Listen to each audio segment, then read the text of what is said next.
좋은 교회, 좋은 TV.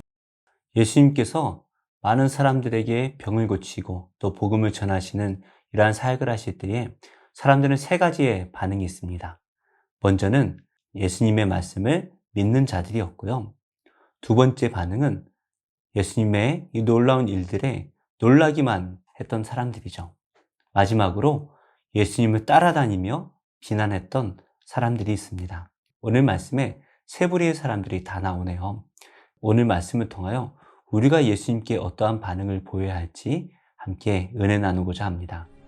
예수께서 거기에서 떠나가실새 두 맹인이 따라오며 소리질러 이르되 다윗의 자손이여 우리를 불쌍히 여기소서.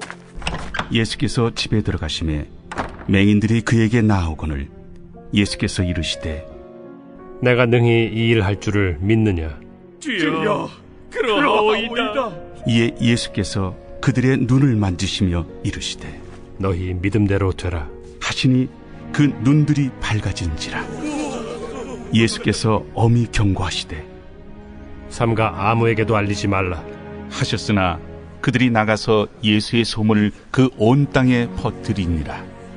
그들이 나갈 때 귀신 들려 말 못하는 사람을 예수께 데려오니 귀신이 쫓겨나고 말 못하는 사람이 말하거늘 무리가 놀랍게 여겨 이스라엘 가운데서 이런 일을 본 적이 없다.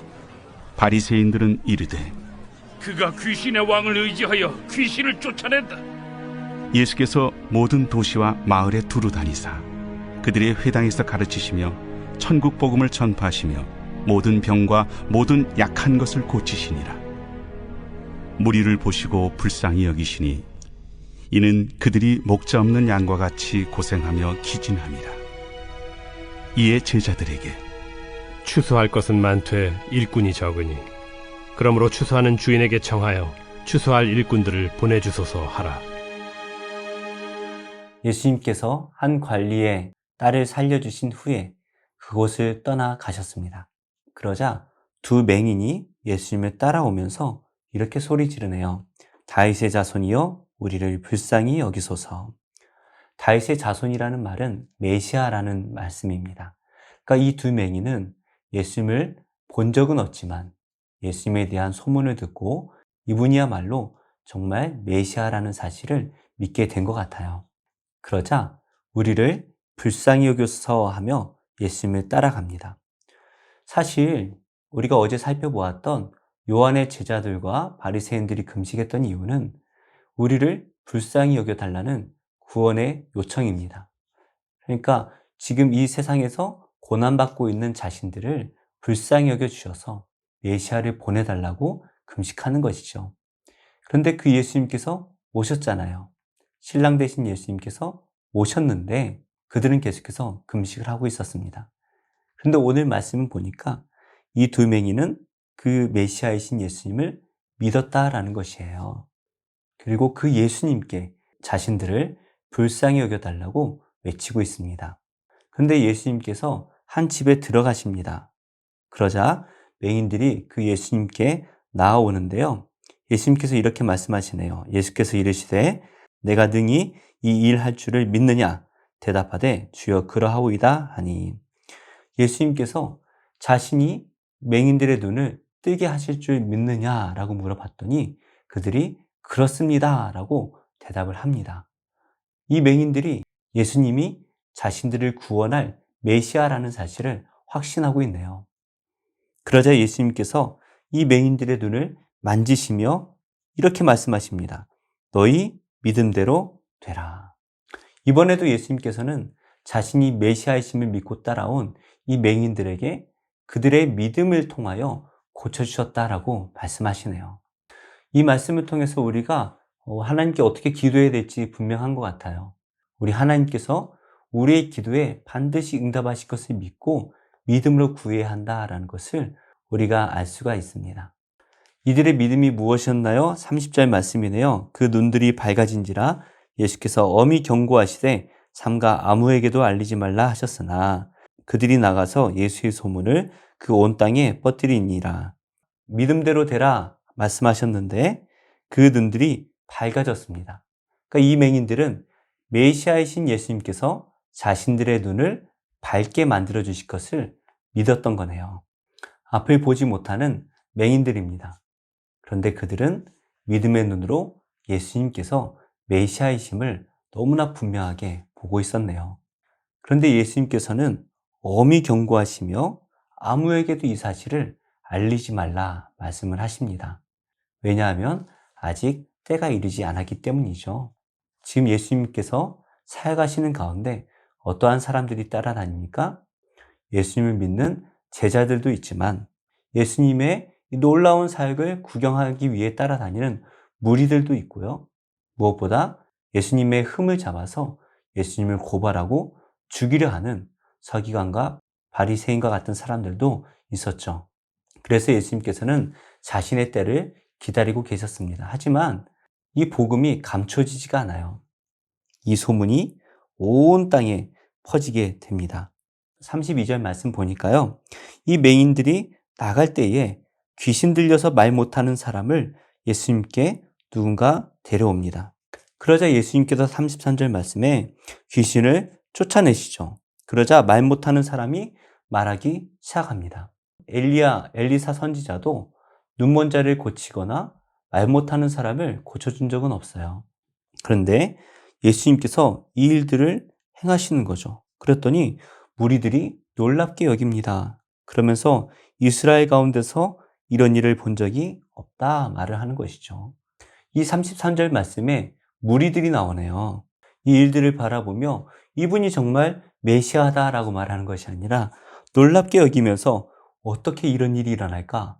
지금까지 이런 일을 본 적 없어. 이렇게 말들을 하고 있는 무리들을 보게 됩니다. 그런데 다음 말씀 34절 말씀 보니까 바리새인들은 이르되 그가 귀신의 왕을 의지하여 귀신을 쫓아낸다 하더라.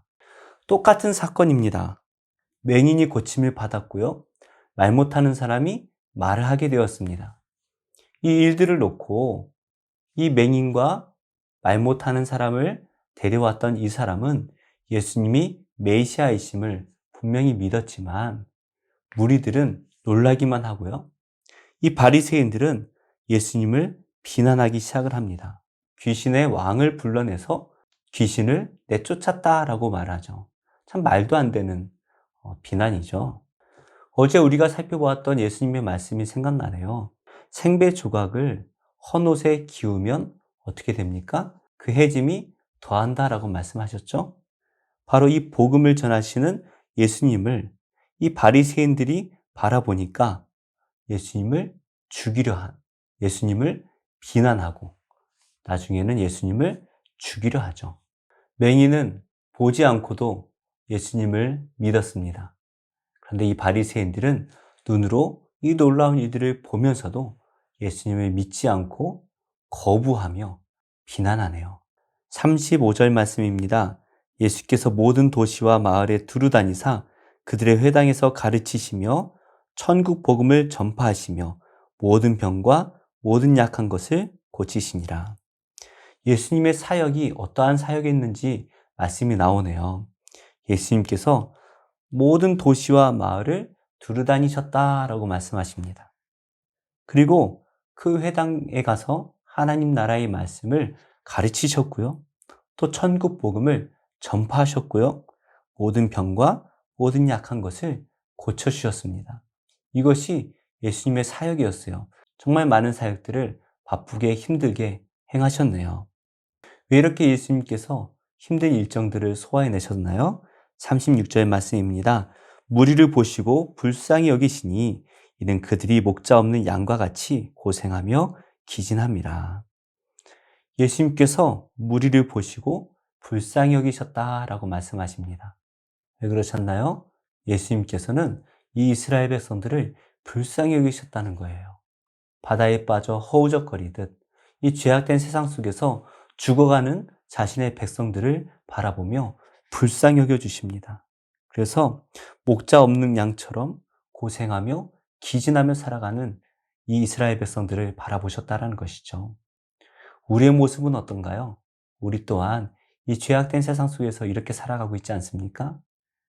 코로나19뿐만이 아니라 코로나19가 오기 전에도 우린 계속해서 힘들게 고생하며 기진하며 살았음을 고백합니다.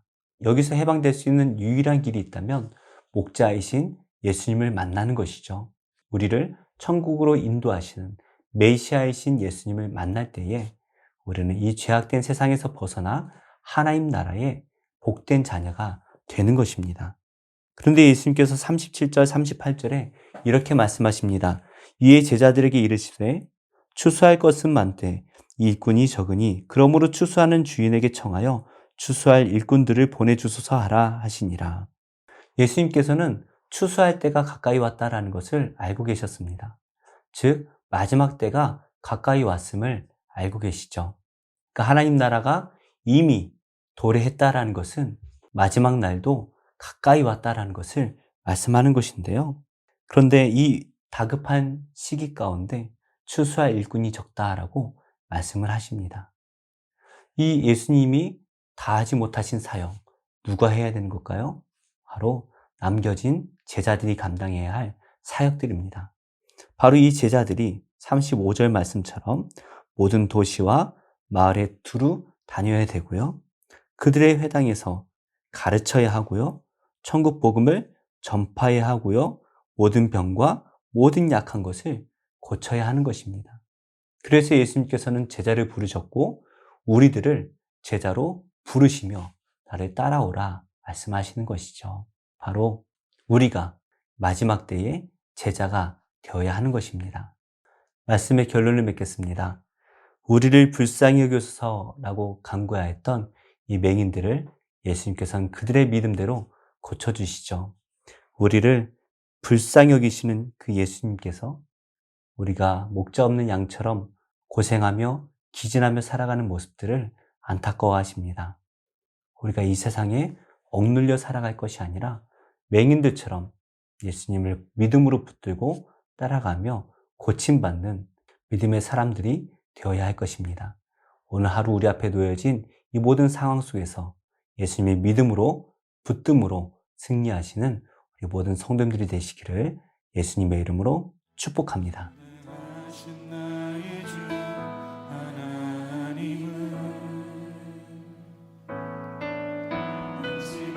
하실 일 전혀 없네. 우리의 모든 간구도 우리의 모든 생각도 우리의 모든 꿈과 모든 소망도 진실하신 나의 주 하나님은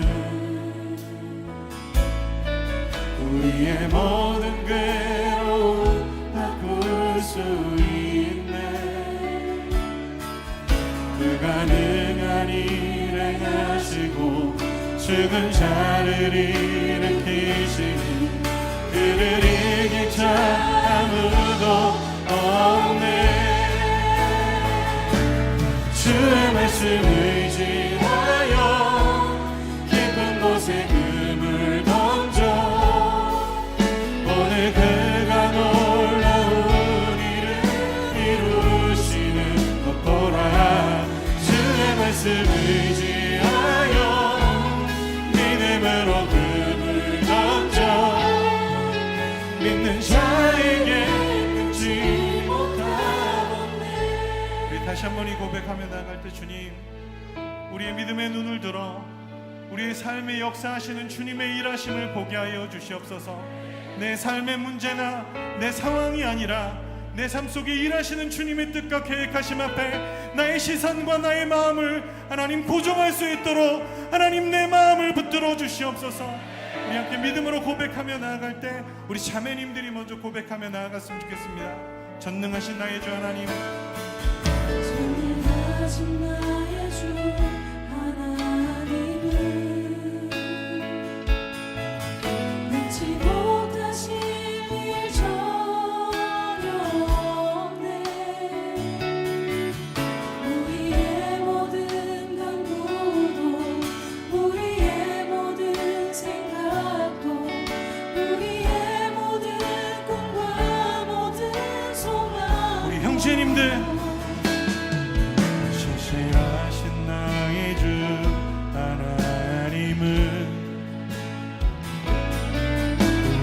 모든 괴로움 바꿀 수 있네.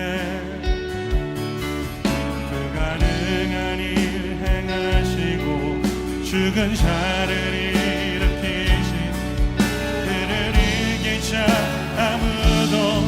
우리 다 같이 주의 말씀 의지하여 깊은 곳에 금을 던져 오늘 그가 놀라운 일을 이루시는 것 보라.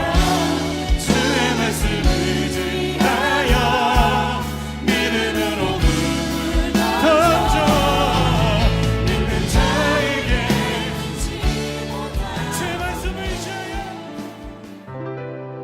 좋은 교회, 좋은 TV.